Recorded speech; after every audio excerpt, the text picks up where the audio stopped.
I still remember the smell of the pines that morning. Wet, metallic, like old coins soaked in rain. The forest was still waking, stretching in the fog, and I could almost hear it breathing.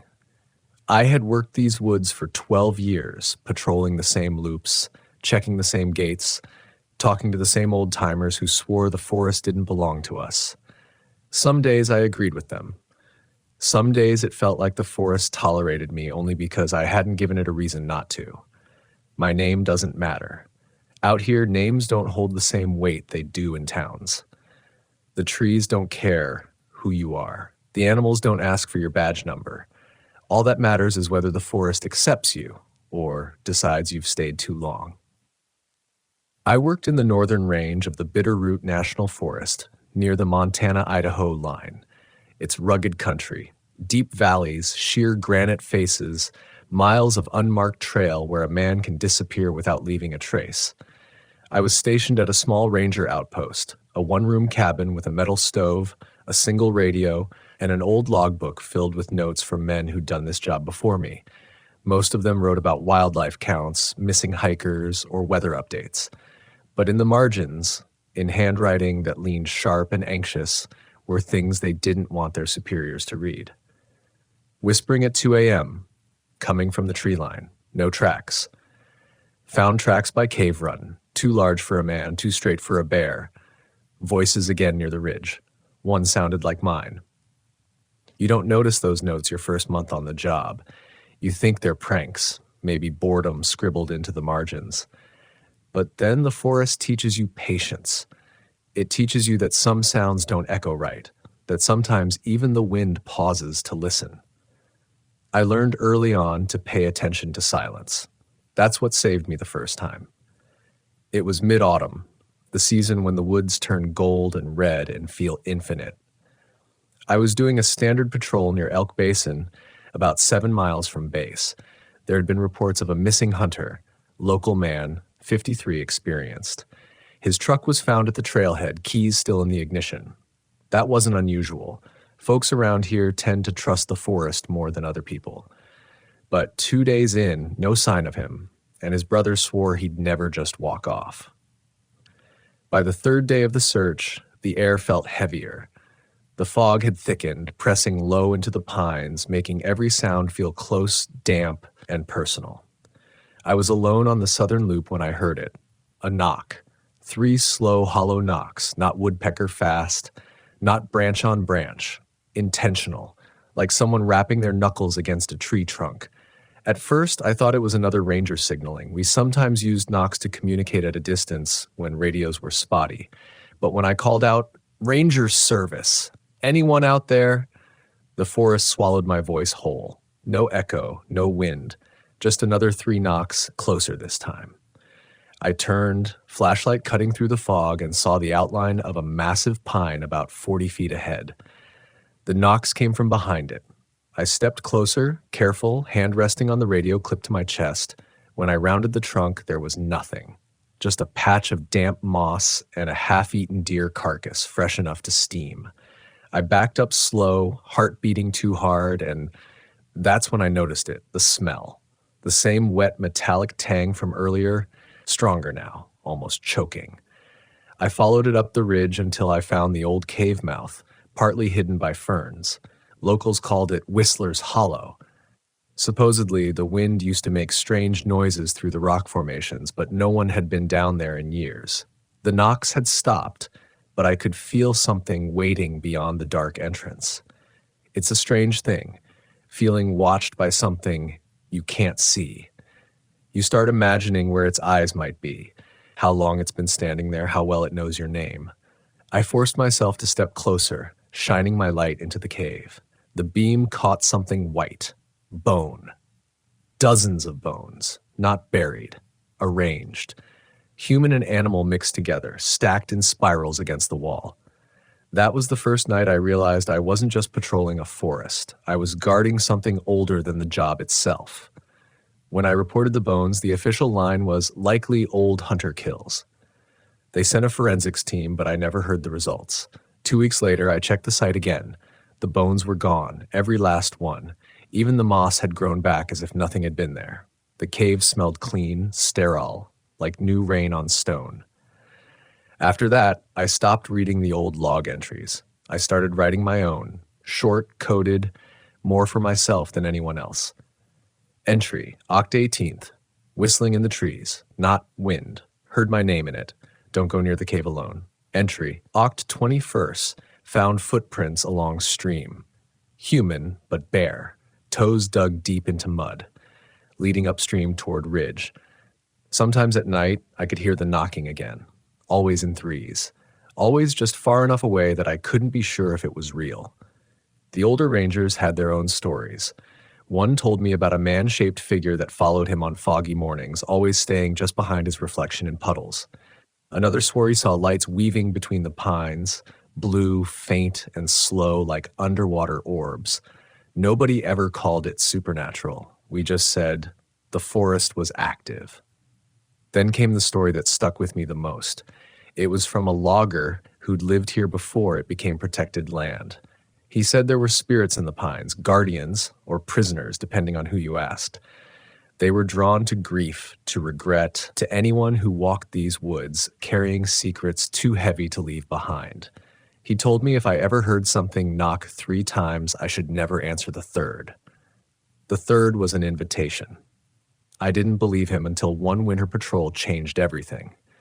It was a storm day, whiteout conditions, snow coming in sideways. I was making my last rounds before the roads closed when I got a radio call. Possible hiker near Big Elk Ridge, moving slow, maybe injured. I was the closest unit, so I took the trail despite the weather. Half an hour in, I saw footprints, bare feet again, bleeding into the snow. The tracks led uphill, winding toward the same ridge where I'd found that cave months earlier. At first, I told myself it had to be the missing hunter. Maybe he'd lost his boots, was disoriented. But the deeper I went, the stranger the prints became. The stride lengthened. The toes stretched longer, wider. And between some of the steps, I could see drag marks, like something heavy was being pulled behind. I followed them until the trees opened into a clearing. And there, in the center, stood a figure. It was tall, wrong-shaped.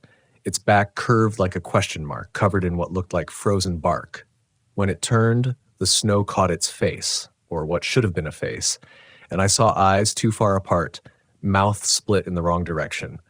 It tilted its head, and I swear, even through the storm, I heard the sound again, 3 hollow knocks echoing from nowhere. My radio crackled. "Ranger, you there?" The voice came through broken, static-filled. I turned to answer, and when I looked back, the clearing was empty. The prints ended in the middle of the snow. That night, I didn't sleep. I sat by the stove, listening to the forest shift and breathe outside. The pines creaked in the wind like voices just below hearing.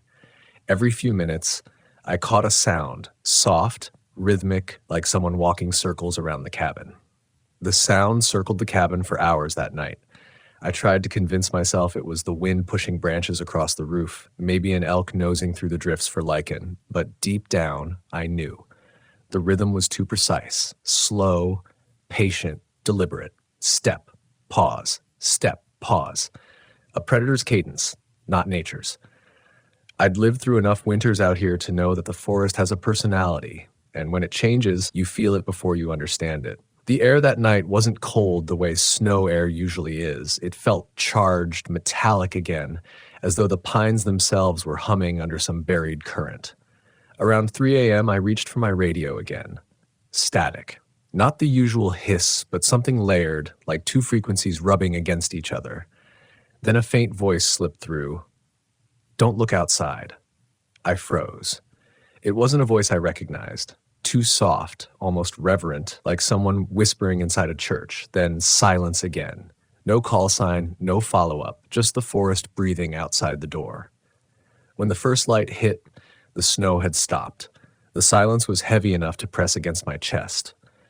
I opened the door, rifle in hand, and scanned the perimeter. The footprints circled the cabin 3 times, then led away into the trees, bare, long, and deep, as if whoever made them weighed far more than a man. That was the morning I started believing the old stories. A week passed. Reports came in of strange sounds near Pine Creek, low, guttural howls that didn't match any known wildlife. Some of the local tribes had a name for it: Snocklet, the shadow in the pines. They said it wasn't an animal, not really. It was something the forest used to keep balance. Whenever the land was disturbed, it came to remind people that not every inch of the earth was meant to be walked upon. I tried to brush it off as folklore, but every time I drove past that cave, the air in the truck grew heavy and my breath turned visible even when the heater was on full blast. The second encounter wasn't mine. It came from a rookie ranger named Howard. Fresh out of college, cheerful, loved the idea of protecting the wilderness. He hadn't learned yet that the wilderness doesn't need protecting. It needs respecting. We were out doing boundary checks when Howard pointed out something unusual. About 30 yards off trail, a tree had been stripped clean of its bark in a perfect spiral, like something had twisted it off by hand. No claw marks, no tool cuts, just smooth, peeled wood that still dripped sap. "Probably lightning," he said, grinning. "Lightning doesn't twist," I told him. We followed the pattern. There were 3 more trees in the same condition, each forming a rough circle around a shallow depression in the ground. Inside that depression was a pile of sticks, animal fur, and something else that made my stomach drop: a park ranger's hat. Howard tried to laugh it off, but the sound didn't last long. The hat had a name tag inside: Benson. Ranger Benson had gone missing 8 years ago in the same area. They'd found his truck, not his body. That night, Howard stayed at the outpost. Around midnight, I woke to him pacing near the stove, muttering. He said he kept hearing someone knocking on the window, 3 times, over and over. But when he looked, no one was there. By morning, he was gone. His radio, boots, and jacket were still hanging by the door. We found his footprints in the snow leading toward the ridge, and then nothing, as if the snow had swallowed him whole. They sent a search team. We found pieces of his uniform caught in branches 30 feet up, shredded like paper. They ruled it a mountain lion attack, but no cat leaves footprints that deep. After Howard's disappearance, I stopped trying to explain things to the higher-ups. I just started documenting, quietly, methodically, every strange print, every distorted echo, every missing tool or misplaced trail marker. Because I'd noticed a pattern. Each time someone disappeared, the forest grew quieter for a few days, then louder, like it was digesting. By the end of that winter, I developed habits. Never whistle in the forest, never answer your name if you hear it from more than one direction, and never, under any circumstance, stay in the woods after the 3rd knock. But rules have a way of breaking themselves when fear clouds reason. One late February evening, I got another distress call. Hiker seen wandering near Granite Hollow, no shoes, no jacket. Same as before. I told dispatch I'd check it out, even though every instinct screamed not to. The path up Granite Hollow is a steep, narrow climb through black pines. The deeper you go, the quieter it gets. Snow absorbs sound, sure, but this was different. My own breath felt muffled, like the air didn't want to carry it. Halfway up, I started seeing the marks, trees twisted again, sap still wet, steam rising where it met the cold. Then I heard something, soft, deliberate. A whimper. "Help me," it came from behind a fallen log ahead. I raised my flashlight and saw a man crouched there, shivering, his skin pale blue. He looked like he'd been out for days, but when I approached, his eyes didn't move right. One pupil was larger than the other, and both reflected the light like an animal's. "Sir, I'm with the Ranger Service," I said. "You're safe now." He tilted his head, studying me. "You shouldn't have come."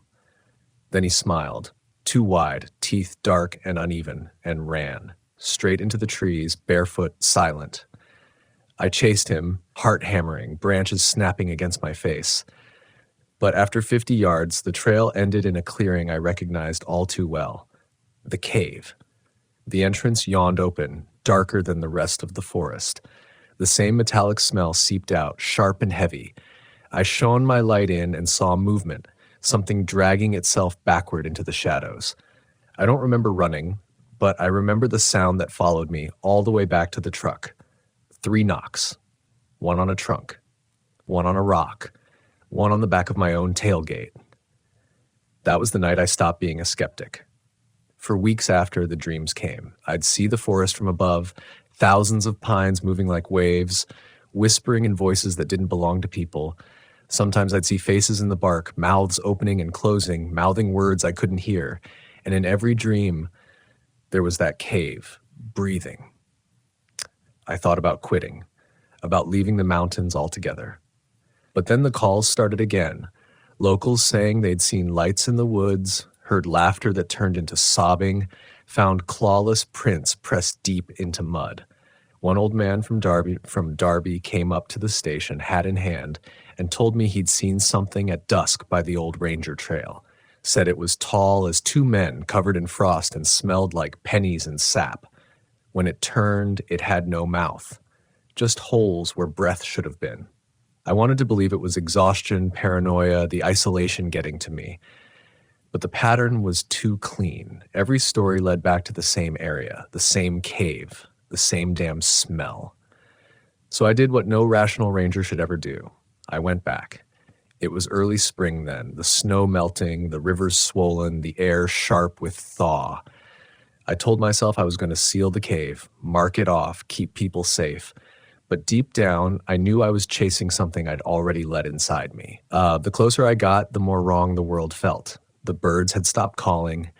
Even the wind seemed to move differently, jerky, uncertain, like it was being pulled instead of flowing. When I reached the ridge, I saw fresh prints again, human-shaped, barefoot, leading right into Whistler's Hollow, and this time I followed them in. The mouth of Whistler's Hollow breathed warm air, damp and sour with the smell of rotten minerals. The light from my headlamp didn't reach far, just a dull cone in a tunnel that seemed to bend and contract like a living thing. My boots sank into mud that gave off faint bubbles, and each step echoed too long, as if the cave were repeating me a split second after I moved. I'd been in hundreds of caves during my years as a ranger, but none of them ever felt like this. The air inside wasn't just heavy, it vibrated.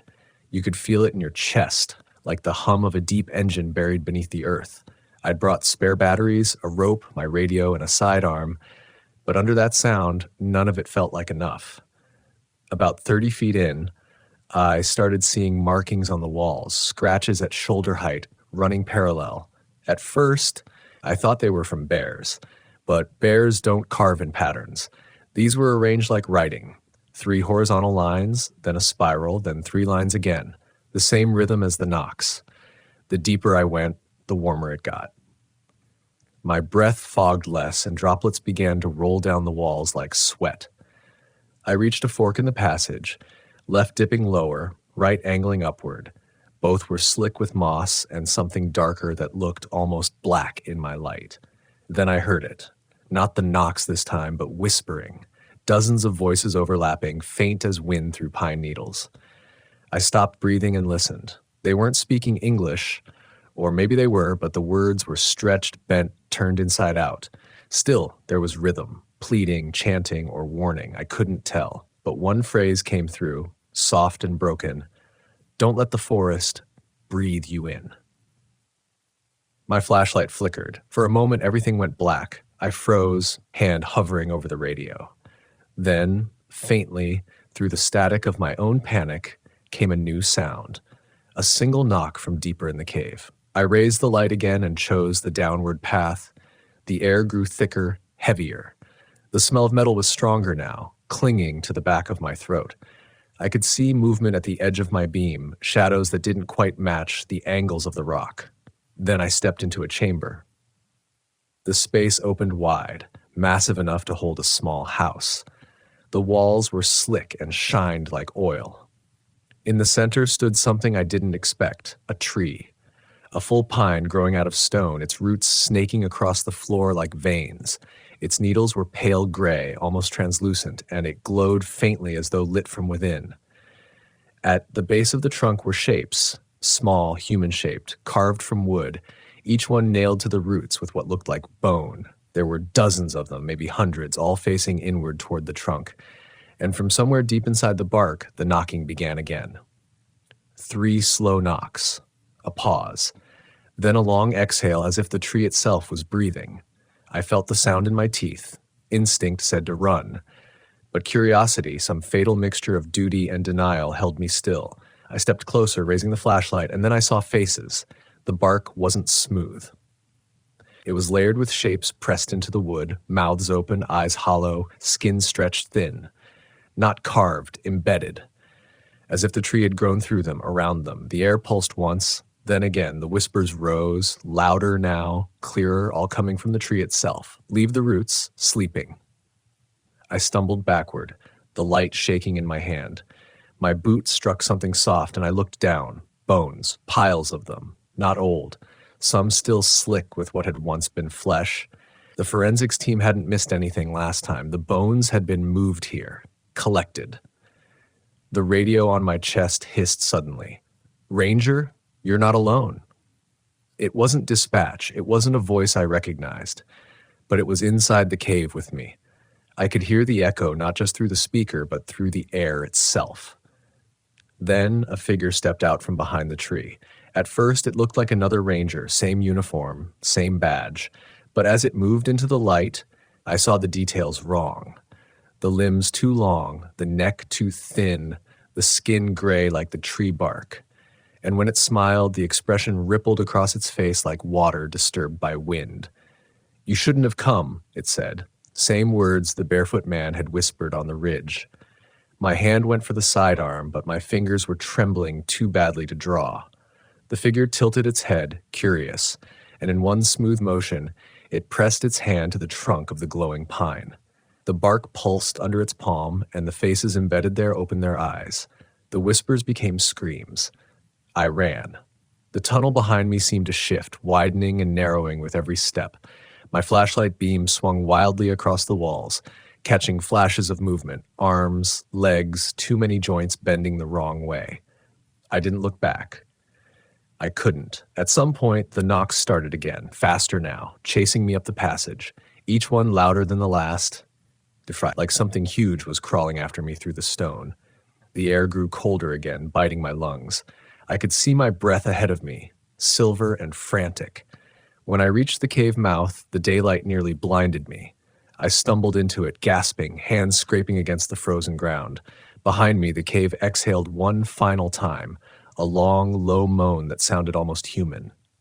Then silence. The forest around me was still. The pines stood tall and indifferent, snow melting in soft drips from their branches. For a moment, I thought I'd imagined it all. But when I turned back, I saw it. The prints. My own, leading into the cave, and a second set beside them, deeper, longer, barefoot. They ended right behind where I was kneeling. That night, I barricaded the cabin door. I lit every lamp, every candle, kept the radio on low just to have sound. The logbook sat open in front of me, its pages trembling under my shaking hands. I wrote what I'd seen, every detail, because if I didn't, I knew the forest would erase it, just like it erased the others. Entry, April 3rd. The cave breathes. The pine grows inside it. Faces in the bark. Don't listen to the whispers. Don't answer if they know your name. I don't remember falling asleep, but I must have. Because when I woke up, the cabin was filled with the smell of sap and iron. My boots were wet. And there, on the floor beside the stove, were 3 perfect muddy footprints. Bare, human, each pointed toward my bed. At first, I tried to tell myself I'd tracked the mud in myself, that the prints on the floor were mine, but they were too long, the toes too narrow, the arches too deep, and they stopped just short of my bed, as if whoever, or whatever, had been standing there didn't want to climb all the way in. I sat upright until sunrise, rifle across my lap, waiting for movement. Nothing came, only the slow crack of the stove and the whisper of wind through the cracks in the cabin walls. Yet even in daylight, the silence felt alive. The woods outside had gone completely still. No birds, no coyotes, not even the scrape of snow falling from the roof. It was around noon when I noticed the whispering again, not outside this time, but beneath the floorboards.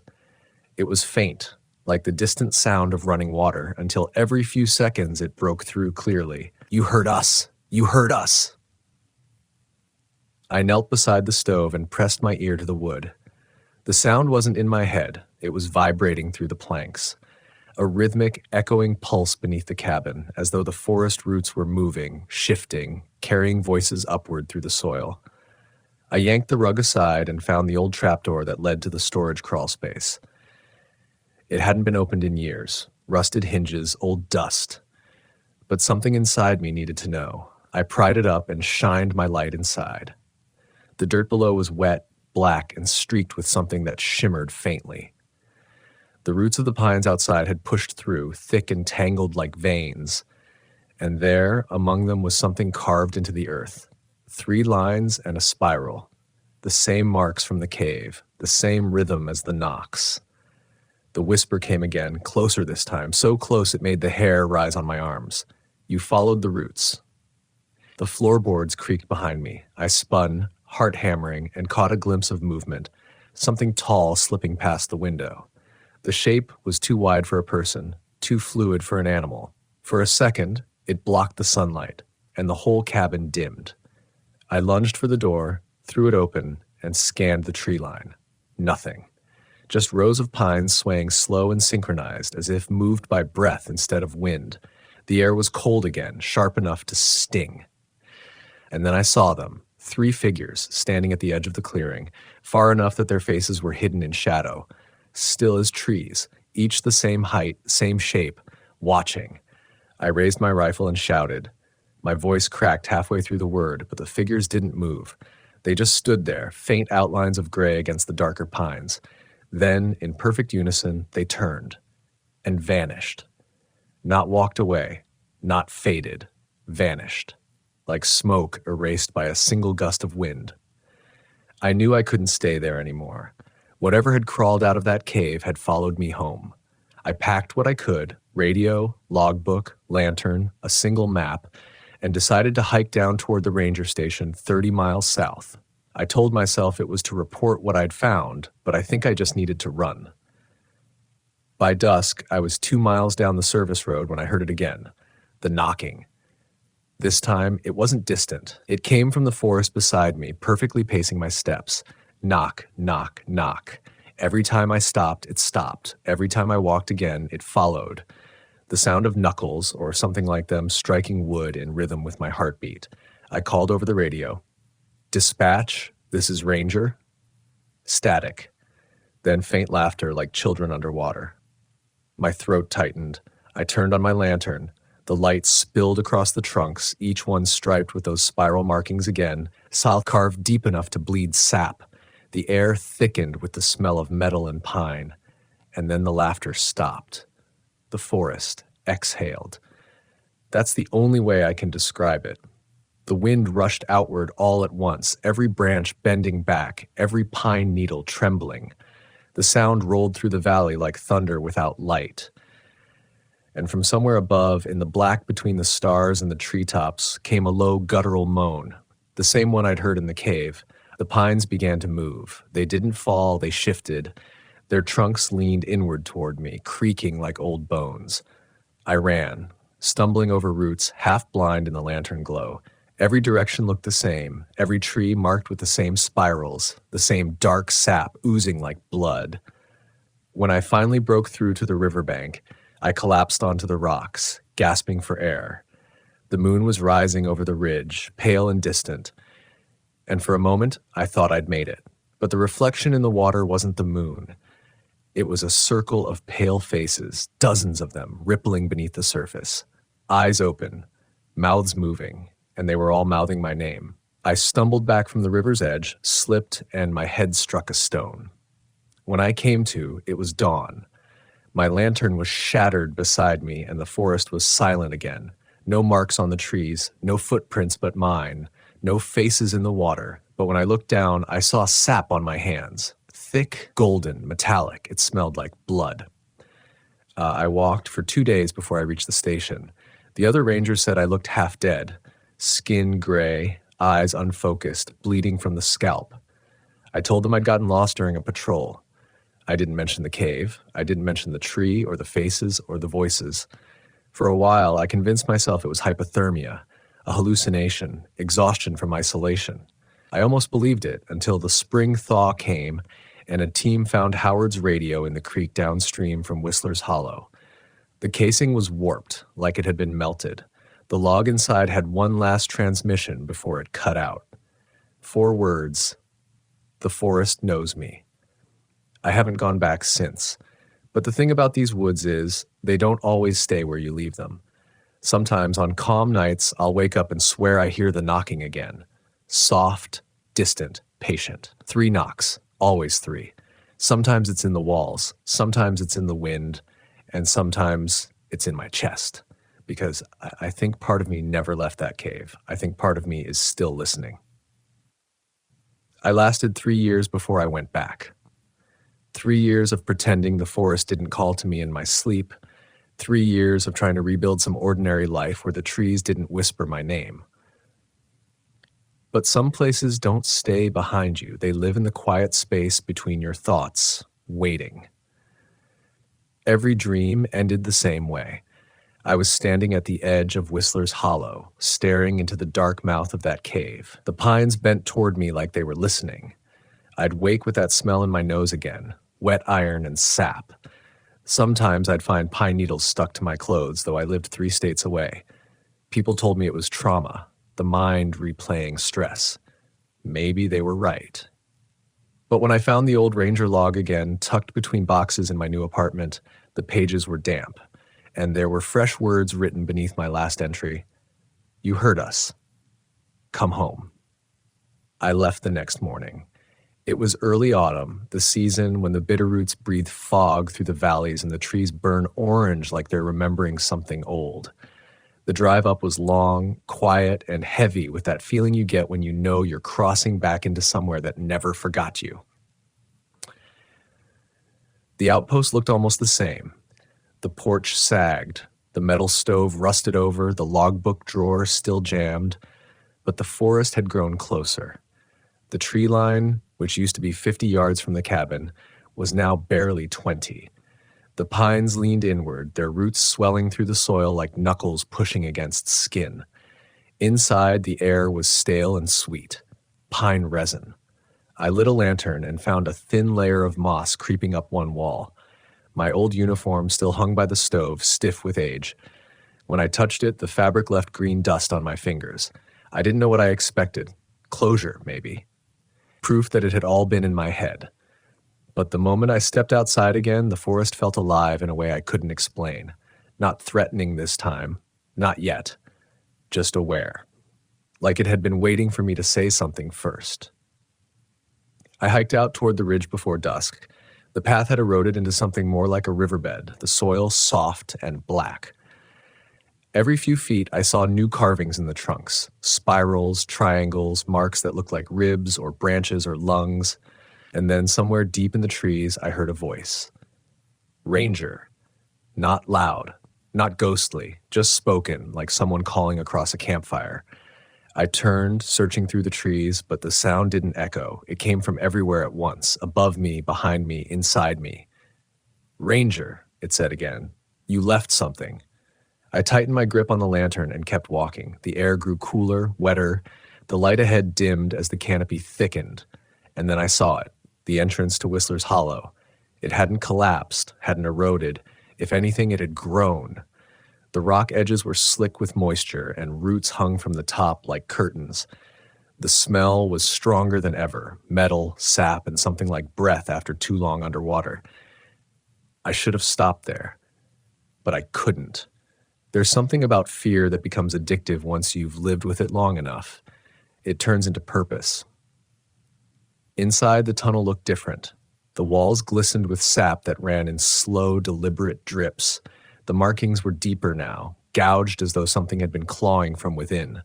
And the hum, the low vibration I remembered, was louder, almost rhythmic.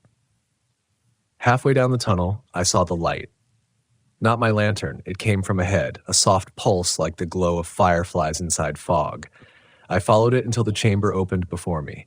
The tree was still there, only now it had grown wider, taller, its roots spilling across the stone like veins. The faces in the bark were clearer, eyes half open as though they were dreaming. But the worst part, the part that turned my stomach cold, was the new one near the base. It was mine. My own face, pressed into the bark, eyes shut tight, mouth half open. I stumbled backward, breath catching in my throat. My lantern flickered, throwing the shadows across the chamber until I thought the faces were moving. Then came the whisper, hundreds of voices layered together, weaving through the dripping air. You came back, we never leave. The glow pulsed through the roots, spreading across the floor toward my boots. The sap shimmered gold, then red, then black. I dropped the lantern and drew my knife, slicing through one of the roots in panic. The moment the blade hit, the entire cave screamed. It wasn't sound, it was vibration. Every bone in my body rattled. The air turned electric, hot and alive. I fell to my knees as the ground heaved beneath me. The roots began to writhe, curling around my legs like snakes. And from the trunk of the tree, something stepped out. It peeled away like bark separating from wood, a shape forming from the surface, arms unfolding, face emerging where mine had been. The figure was tall, draped in strands of moss and resin, skin slick and luminous. It had my eyes, my mouth, my stance. You heard us, it said in my voice. Now you'll remember. I tried to move, to crawl, to scream, but my body wouldn't obey. The roots tightened, dragging me closer. My vision blurred. The last thing I saw before everything went black was that thing, my reflection, placing its hand over my chest. And then, quiet. When I woke, I was outside the cave. Dawn. My knife was gone. My clothes were soaked in sap that had hardened into a thin amber shell. My radio, which I hadn't used in years, crackled faintly in my pocket. Ranger, report. It was my voice. I looked toward the cave. The entrance was smaller now, like the earth had started swallowing it. The pines above shivered, releasing a gentle rain of needles that stuck to the amber on my skin. I don't remember walking back to the outpost. I just remember sitting on the porch as the sun rose, watching the forest shift and breathe, and realizing something was different. The birds sang in rhythms that matched the knocks. The wind through the branches made whispering syllables I could almost understand. And for the first time, I wasn't afraid. Because I knew the truth the forest had been trying to tell me all along. It doesn't take us because it hates us. It takes us because we listen. Because in the end, we become what we protect. The rangers who vanish aren't lost. They're absorbed. Roots, whispers, breath, carried through the pines like wind that never stops moving. Now, when people ask me why I still go back, I tell them the forest needs its watchers. It always has. But sometimes the watchers don't come home. Sometimes they stay to keep the balance. And when the wind knocks 3 times against your tent, or you hear your name spoken by the trees, don't be afraid. Don't answer the third. It's not a warning. It's an invitation. The official report said I retired. They said I left the Bitterroots for medical reasons, that I couldn't handle the isolation anymore. That's the story they keep in the archives, in the quiet corners of the Ranger database where names fade like dust on a badge. But that's not the truth. The truth is that I never really left that forest. Not completely. It's been 5 years since that last night in Whistler's Hollow, but I still hear the forest in my veins. My heartbeat sometimes sinks to the rhythm of the knocks. When the rain hits my window at night, it doesn't sound like weather. It sounds like trees speaking in code. Sometimes I wake up with dirt under my nails and the smell of sap in my hair. I moved to a small cabin on the edge of Idaho, near another stretch of pine. I told myself it was to heal, to put distance between me and that place, but you can't outwalk something that lives beneath your skin. The forest here feels different, gentler maybe, but when the wind passes through the needles just right, I swear it carries a tone I've heard before, a memory of the old woods whispering through the new. Locals come by sometimes. They've heard pieces of the story.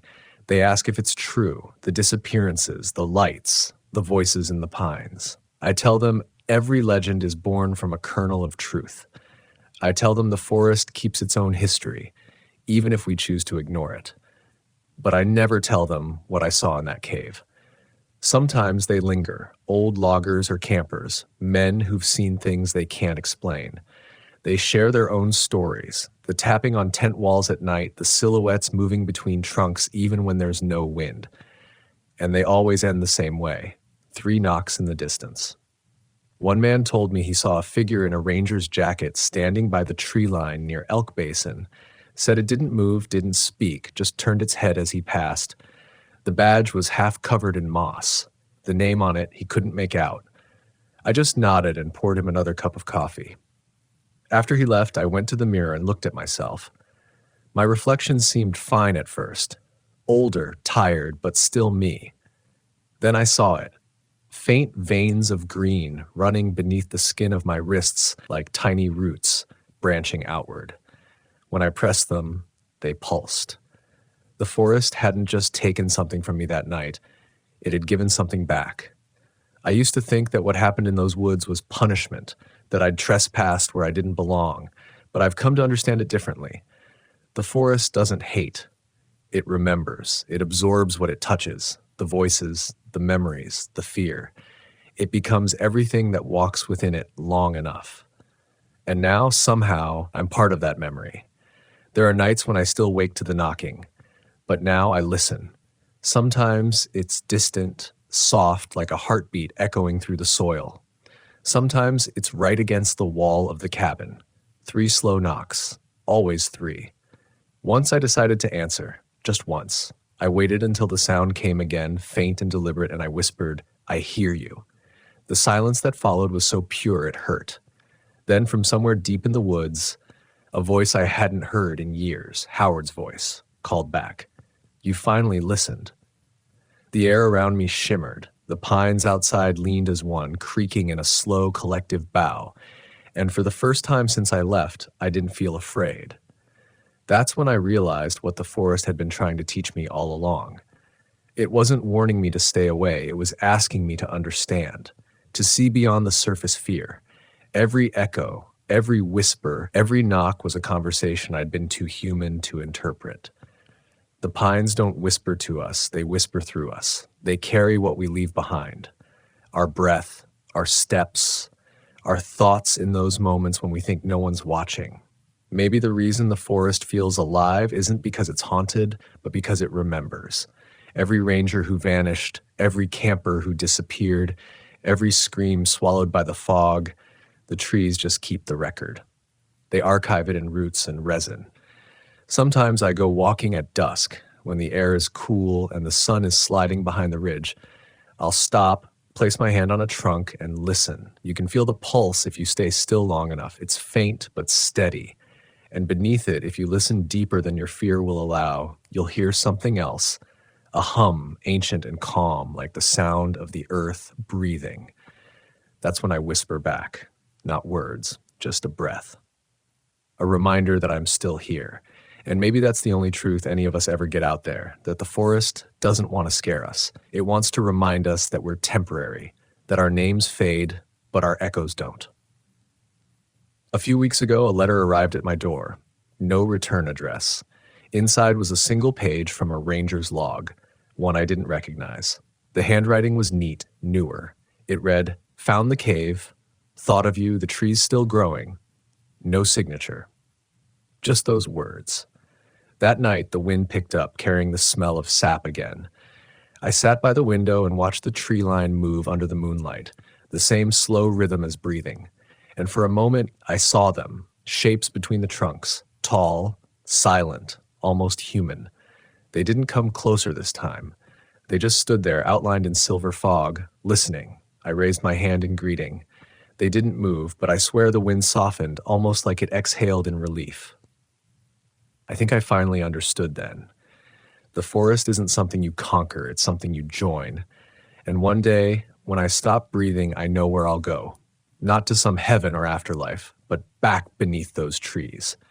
Back into the soil that hums with memory. Back into the pines that whisper names like prayers. And maybe if you ever camp there, you'll hear 3 soft knocks in the night. Don't be afraid, don't run. It's not a warning. It's just us reminding you to listen. Because the spirits of the pines never stop whispering, and they never forget the ones who heard them.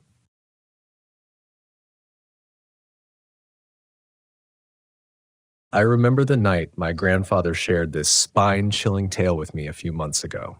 He spoke in hushed tones, his eyes glinting with a mix of fear and nostalgia, as he recounted the eerie encounter he had with a bizarre creature during his time with the platoon in the unforgiving jungles of Vietnam. This creature, he claimed, bore a resemblance to Bigfoot, but it was different in a way that still haunts his memories to this day. The story transported me back to the year 1957, to Cam Ranh Air Base in Vietnam, where my grandfather was stationed. He had just arrived at the barracks, weary from the day's trials, and wasted no time in seeking refuge in his bunk. He knew that the next day would be demanding, and he needed all the rest he could get. Little did he know that the horrors he was about to face would render sleep an elusive luxury.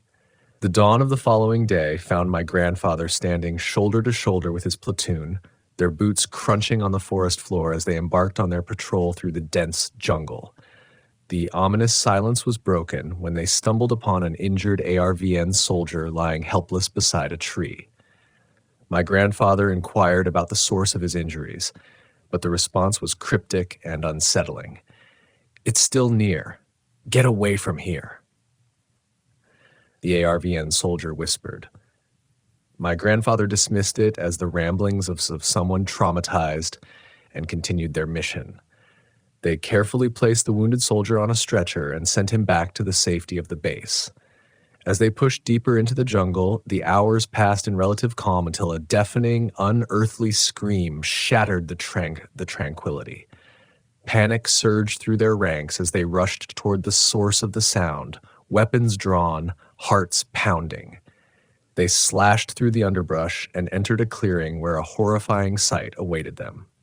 There, under the dappled shadows of the jungle canopy, stood a towering 7-foot-tall hairy creature. It was gnawing on the remnants of some poor soul's bones, its eyes reflecting malevolence. Without hesitation, one of the soldiers opened fire, an ill-fated decision that triggered a chain of unimaginable horrors. The creature reacted with lightning speed, lunging toward the unfortunate shooter and sending him hurtling into the air. His screams echoed through the clearing as he crashed back to the ground. The creature's powerful jaws clamped around his legs, crushing bone and sinew. Desperation gripped the platoon, and they unleashed a barrage of gunfire, causing the creature to yelp in agony and release its prey. Injured and enraged, the creature vanished into the shadows of the jungle, leaving behind a nightmarish tableau. One soldier rushed to aid the maimed comrade, only to find his legs severed and his spine shattered. The medic hurried to the scene, stabilizing the injured soldier as best he could and placing him on a stretcher. The platoon began their grim march back to base, but the relentless pursuit of the creature was far from over. Approximately a mile into their return journey, it reappeared, its eyes burning with vengeful intent. With lightning speed, it burst from the foliage, snatching another hapless soldier before dragging him into the forbidding undergrowth. Fear and desperation gripped the remaining men as they sprinted along the trail, but my grandfather's fate took a cruel twist. He stumbled over a jagged rock, his head colliding with the unforgiving ground, and darkness enveloped him. When he regained consciousness, the morning sun had begun to cast long shadows over the jungle. Blood trickled from a gaping gash on his forehead, staining his uniform and the earth beneath him. As he attempted to rise, a realization gripped him. He was alone. The haunting sound of heavy footsteps drew nearer, and instinct kicked in. My grandfather lay motionless, feigning death as the creature approached. Minutes that felt like hours passed, with the monstrous being pacing by him, convinced that he was no longer a threat. Once the creature retreated, my grandfather cautiously rose to his feet, his heart pounding in his chest. He stumbled down the trail, hopelessly searching for any sign of his platoon. Hours stretched into an eternity, but eventually he stumbled upon a discarded helmet with a hole through the middle, a grim testament to the horrors that had unfolded. A few more steps revealed the grisly remains of his comrades, lifeless and mutilated, while the medic was conspicuously absent. Resolute in his determination to survive, my grandfather picked up a discarded weapon and ventured forth, his senses sharpened by the horrors he had witnessed. He trudged for miles through the unforgiving jungle, seemingly lost, until he chanced upon a map that offered a glimmer of hope. Studying it meticulously, he deciphered the route back to the base. The following morning, he finally stumbled back into the safety of the base, his clothing tattered, his face battered and bloody. After they had cleaned him up, he embarked on a search for the missing medic. Eventually, he found the medic sheltered within a tent, his arm missing and his body bearing numerous lacerations. Desperate for answers, my grandfather asked what happened. The medic's voice trembled as he recounted his harrowing journey, running with the wounded soldier on his back until exhaustion claimed him, only to be rescued by another patrol. My grandfather returned home forever changed by the horrors he had witnessed. He sought therapy to cope with the trauma that haunted his every waking moment. To this day, the identity of that grotesque creature remains shrouded in mystery, leaving us with only one word to grasp for understanding: Bigfoot. Hi, I'm Lindsay, a 19-year-old who lives in a pretty quiet part of Pennsylvania. You know, the kind of place where everyone knows each other and nothing much happens.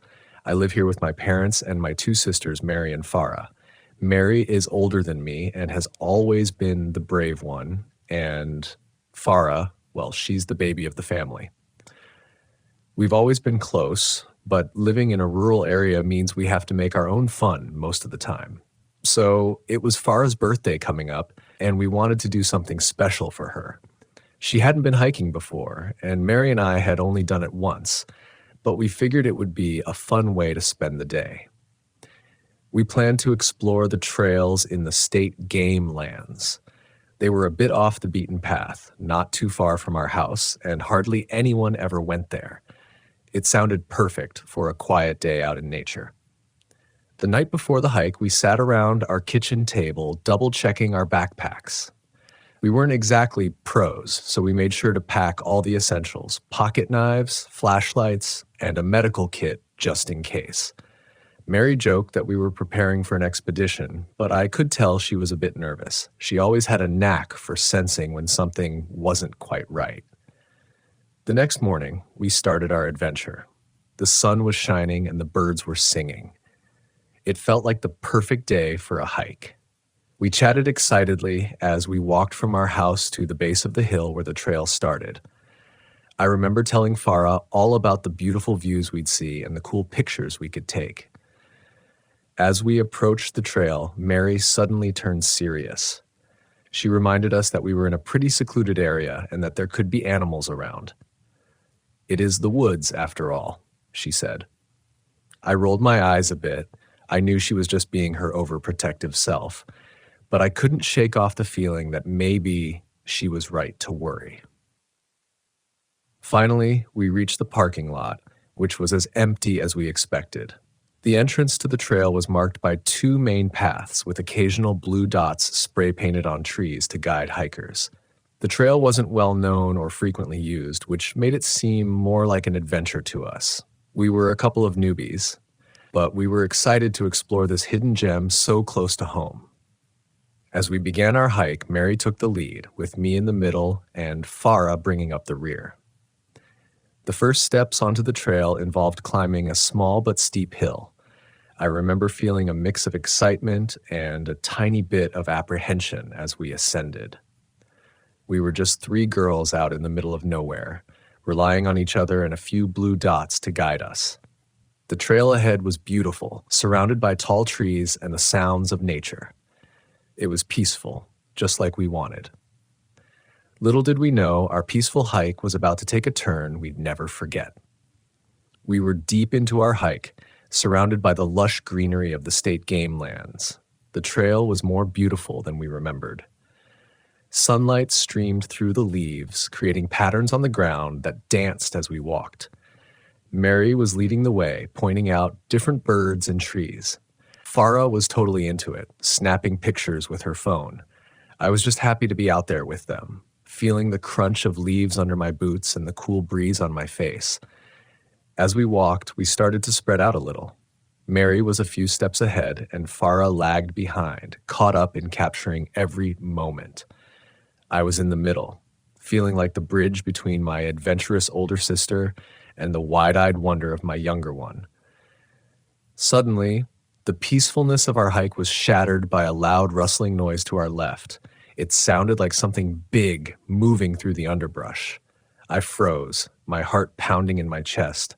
I looked at Farah, who had stopped taking pictures and was now staring in the direction of the noise, her face a mix of curiosity and fear. Then I looked up at Mary. She had stopped too and was standing completely still, her eyes fixed on something in the woods. I'll never forget the look on her face. It was like she'd seen a ghost. Then, in a voice that was barely more than a whisper, she said, "Turn around, guys." Farah and I were confused. "Why? What's wrong?" I asked. But Mary just repeated herself, more urgently this time. "Turn around and run. Now." I'd never heard her sound so scared. Without another word, she started sprinting back the way we came, and Farah followed immediately. I hesitated for a moment, torn between wanting to see what had scared Mary so much and the instinct to flee. I took a quick glance over my shoulder, but I couldn't see anything except trees and shadows. Yet the rustling noise was getting louder, closer. I didn't wait any longer. I turned and ran as fast as I could, my heart racing and my mind filled with terrifying possibilities of what could be behind us. I caught up with Mary and Farah, who were waiting for me just before the entrance to the parking lot. "Why did we run? What did you see?" I panted, trying to catch my breath. Mary shook her head, her eyes wide with fear. "I'm not sure, but we need to keep moving. Let's get out of here." We didn't stop to rest. We jogged all the way back to our house, constantly looking over our shoulders, expecting something to jump out at us at any moment. The peaceful feeling of our hike was gone, replaced by a sense of dread and the unshakable feeling that we were being watched. When we finally made it back home, we collapsed on the front porch, our lungs burning and our legs aching. Mary was still shaking and Farah was close to tears. I was somewhere in between, feeling scared and confused. "What was that all about?" Farah asked, her voice trembling. Mary took a deep breath. "I saw something in the woods, something big and gray, and it was moving toward us." Her words sent a chill down my spine. What had we stumbled upon in those quiet, secluded woods? What had been lurking just out of sight, watching us? Whatever it was, I knew one thing for sure. Our peaceful hike had turned into a nightmare, and it was a long time before any of us would feel safe in those woods again. Back on our porch, hearts still racing, we tried to calm down. Mary was the first to speak up. "Okay, I know you guys are freaked out. I am too, but we need to talk about what just happened." Farah was huddled on the steps, her eyes wide and scared. "What did you see, Mary? You said something about a gray figure?" Mary nodded, taking a deep breath. "When I heard that noise, I turned to look. There was this thing. It was gray, huge, and it looked like it was covered in hair or fur. It was hunched over, maybe 10 feet off the trail. It looked like it was coming toward us." I felt a shiver run down my spine. "Are you sure it wasn't just a bear or something?" I asked, trying to rationalize what she had seen. Mary shook her head. "No, it wasn't a bear. This thing was on 2 legs and it moved differently. I've never seen anything like it." We sat in silence for a moment, each of us lost in our thoughts. The idea of some unknown creature lurking in the woods near our home was terrifying. I remembered stories of Bigfoot and other cryptids, but I had never believed in them. Now I wasn't so sure. "Remember the stories we used to hear from the neighbors?" Mary continued. "About that creature they saw near the woods?" I nodded. Years ago, 2 kids from the neighborhood had talked about seeing a mysterious animal near their home, which was close to the game lands. They described it just like Mary did, but I had always thought they were just making it up. "Their grandmother saw it too," Mary added. "She's not the type to believe in fairy tales or monsters, but she swore she saw it." Farah looked from Mary to me, her face pale. "Do you think what you saw was that thing?" "I don't know," Mary admitted. "But it's too much of a coincidence, isn't it?" The same kind of creature in the same area, after all these years. The thought was unsettling. If what Mary saw was the same creature, then it had been living near us for years, unseen and unknown. What else didn't we know about the woods we had grown up near? We should tell Mom and Dad, I suggested. Maybe they know something about it. We spent the rest of the evening talking with our parents about the incident. They were concerned, of course, but also skeptical. They suggested it might have been a misidentified animal, but they agreed to be more cautious and to keep an eye out. That night, I lay in bed staring at the ceiling. The image of what Mary had described filled my thoughts. A part of me wanted to go back to the trail to see for myself what was out there, but another part of me was scared of the unknown and what it might mean for us. I eventually drifted off to sleep, but my dreams were filled with shadows and unseen threats lurking just beyond sight. The mystery of the state game lands had taken on a darker, more ominous tone, and I knew our lives would never be the same again. I lay in my bed that night, staring at the ceiling, my mind replaying the day's events over and over. It felt surreal, like a scene from a movie or a chapter from a book, not something that would happen in our quiet rural life. I turned to my side, glancing out the window at the dark, silent woods. What mysteries did they hide? What secrets lay beneath their serene facade? The next morning at breakfast, the atmosphere in our house was different. There was a heaviness, a sense of unspoken fear and curiosity. We all sat around the table eating quietly. The usual morning chatter was replaced by a tense silence. Finally, I broke the silence. "Do you think we should go back there to see if we can find anything?" I asked, more out of a need to do something than actual desire. Mary shook her head immediately. "No way. Whatever that was, I don't want to encounter it again." Farah just hugged her mug of hot chocolate, looking scared. "I don't even want to think about it," she whispered. Mom looked at us with concern. "I think it's best if you girls stay away from those trails for a while. Whatever you saw, it's better not to take any chances." Dad nodded in agreement. "Your safety is the most important thing. There are other places you can explore."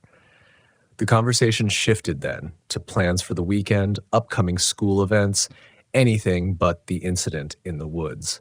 But the unspoken question lingered in the air: what had Mary really seen? As the day went on, I found myself drawn to the window, looking out at the woods. The curiosity was eating at me. I had always loved mysteries and the unknown, but this was different. This was real, and it was right in our backyard. I decided to do some research. I spent hours online reading about local wildlife, legends, and stories of strange sightings in the area. The more I read, the more I realized how little we knew about the world around us. There were so many stories, so many possibilities. Could what Mary saw be some undiscovered animal, a misidentified creature, or something else entirely? That evening, as we sat in the living room, I shared what I had found with my family. We discussed the possibilities, each of us offering our theories and thoughts. It was strange, but talking about it made it less scary, more like a puzzle to be solved. As I lay in bed that night, I made a resolution. I would continue to explore, to seek out the mysteries of the world, but I would also be more cautious, more aware of the potential dangers. The experience in the woods had changed me, made me realize how vast and unknown the world really is. I fell asleep with a sense of determination and a newfound respect for the mysteries of nature. The incident in the state game lands would remain an unsolved mystery, a reminder of the thin line between curiosity and caution, the known and the unknown. I take a deep breath as I step outside into the crisp evening air, the two dogs bounding ahead of me in excitement. It's become a routine now, taking our beloved pets out to their kennels so they can have some time to run and play, to feel the freedom of the outdoors. These are not small dogs by any means. One is a sturdy black lab husky mix, and the other a full-blooded Staffordshire Terrier, or pit bull. The kennels are positioned at the edge of our yard, right near the woods. These woods are immense, an expansive stretch of towering trees and dense underbrush that would take an entire day to hike through. But lately, when the sun dips below the horizon and the darkness encroaches, the dogs seem on edge. Their usual excitement is replaced with unease, and they bark and whine toward the house, pleading to come inside. Initially, I brushed it off as them wanting to return to the warmth of our home, but as the nights passed, I began to suspect they were genuinely scared of something lurking in those woods. It was 3 nights ago when things took a disturbing turn. The evening had settled in and darkness was beginning to fall.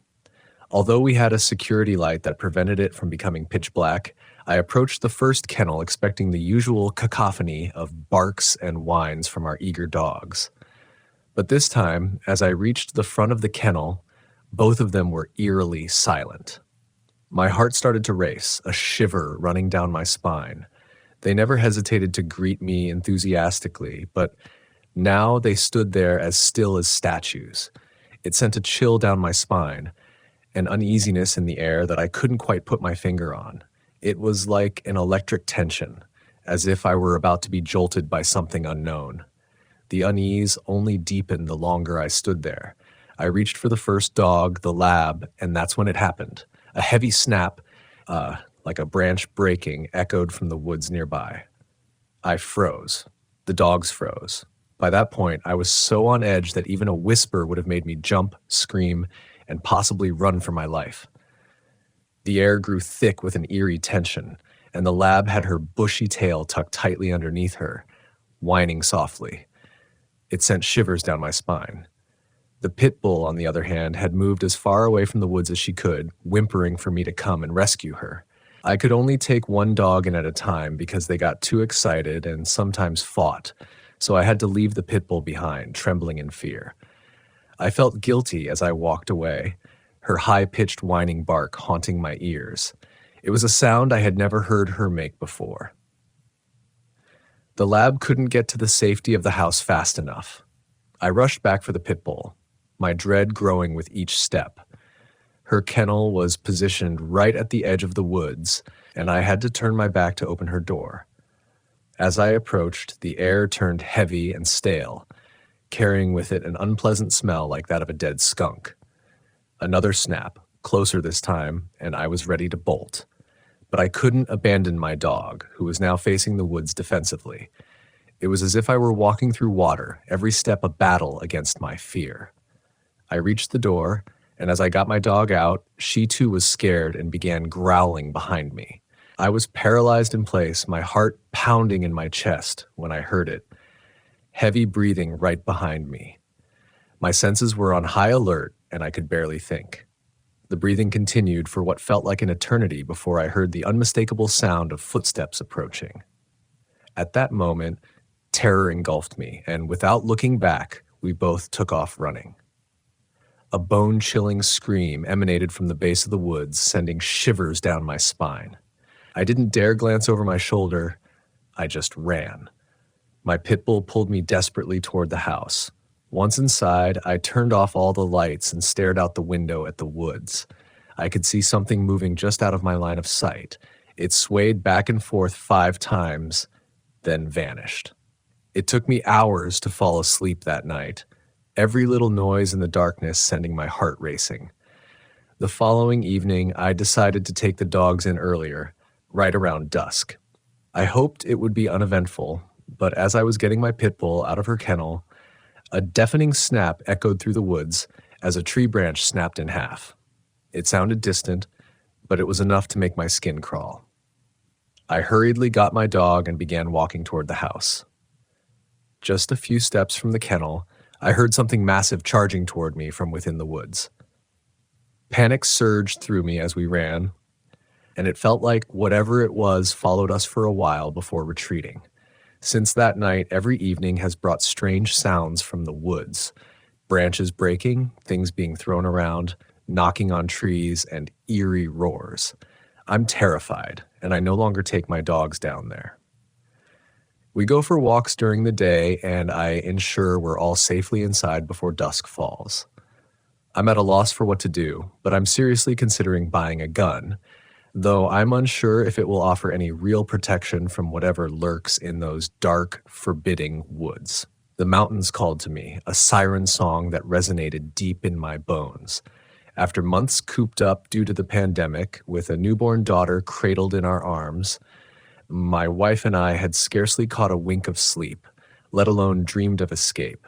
So, when the opportunity came to join my brothers-in-law and my father-in-law for a camping trip in the high Utah mountains, I leaped at it like a trout to a fly. We drove in convoy, my newly acquired Toyota Land Cruiser leading the way, its engine purring with a promise of adventure. The vehicle was secondhand, but to me, it was a chariot to freedom. I'd thrown in my new hammock too, eager to test it against the wilderness. The place we were headed to was a family secret, a spot so remote it took us 2.5 hours from our home in the valley.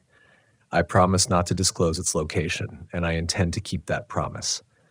As we navigated the winding roads, the urban landscape gave way to an expanse of wilderness, untouched and raw.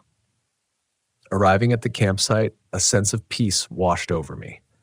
We were surrounded by mature pine trees and aspens standing tall and stoic.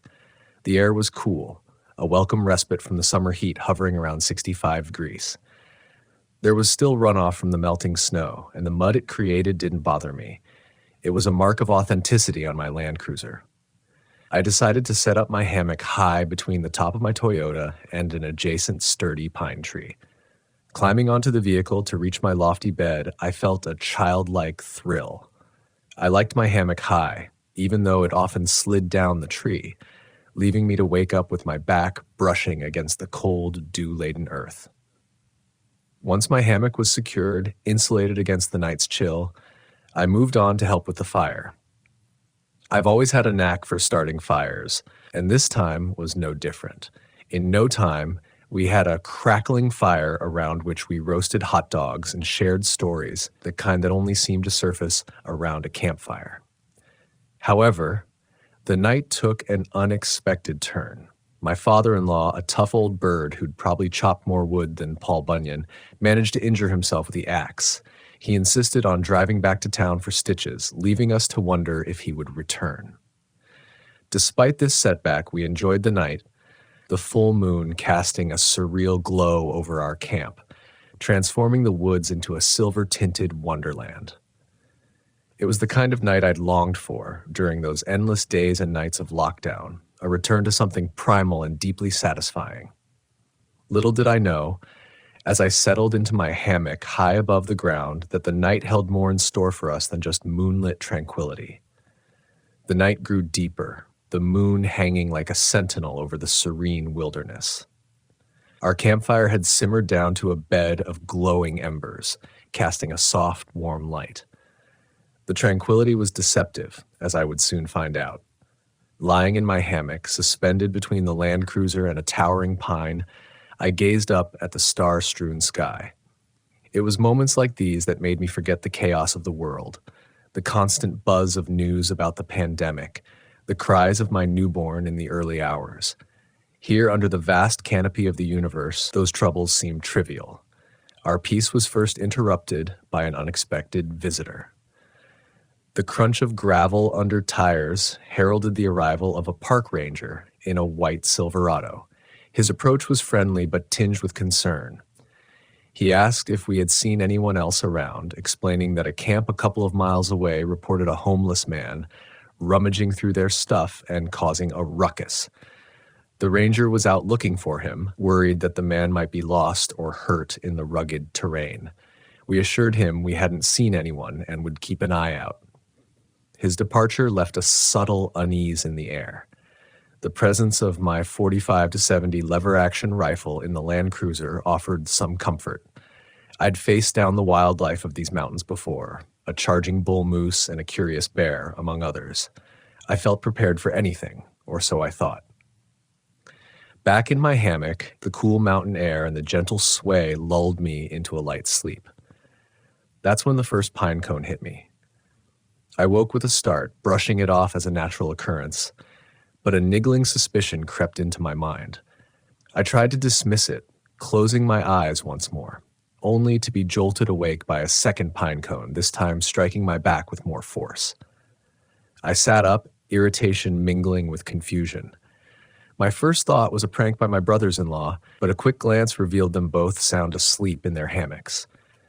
I strained my eyes, peering into the darkness beyond our camp. The full moon cast long, dancing shadows, but I couldn't see anyone. The ranger's warning echoed in my mind, amplifying my unease. Feeling foolish yet unable to shake the feeling of being watched, I decided to retrieve my rifle. As I clambered out of the hammock and into the Land Cruiser, I felt a twinge of worry for my father-in-law. He hadn't returned, and the possibilities of what might have befallen him nagged at me. I considered waking my brothers-in-law, but decided against it. There was no need to alarm them without cause. Back in my hammock, rifle by my side, I tried to find sleep again, but every snap of a twig, every rustle of leaves sent my heart racing. The wilderness, once a place of solace, now felt like a realm of unknown threats. I resolved then as I lay awake, vigilant and tense, that next time I would bring a tent. It seemed a flimsy protection against the unknown, but it was better than hanging exposed between two trees, a target for whatever lurked in the moonlit woods. As the night wore on, every shadow seemed to take on a life of its own, every sound a sinister whisper. The mountains I had always known as a haven now felt like a labyrinth of unknown dangers. My mind raced with thoughts of the homeless man the ranger had mentioned, and I clutched my rifle like a lifeline.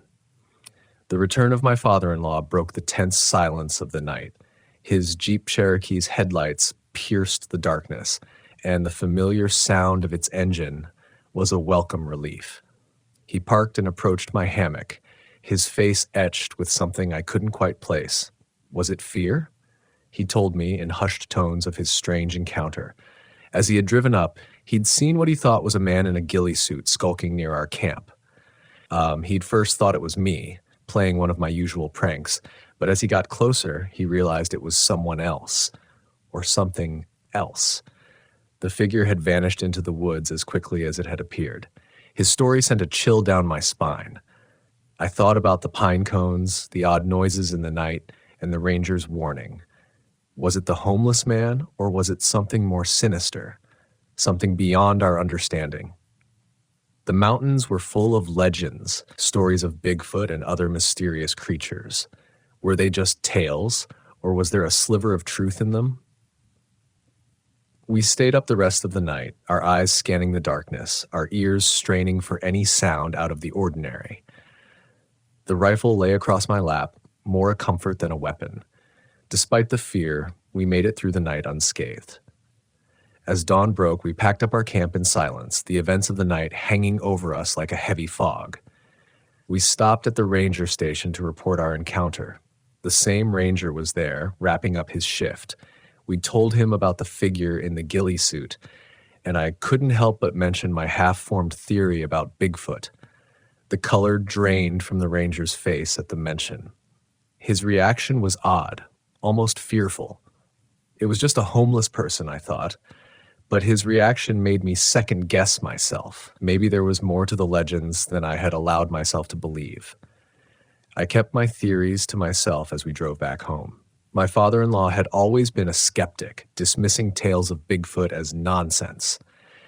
I didn't want to add to the strain of the night with my wild speculations. The mountains had always been my escape, a place of peace and solitude. But after that night, they felt different.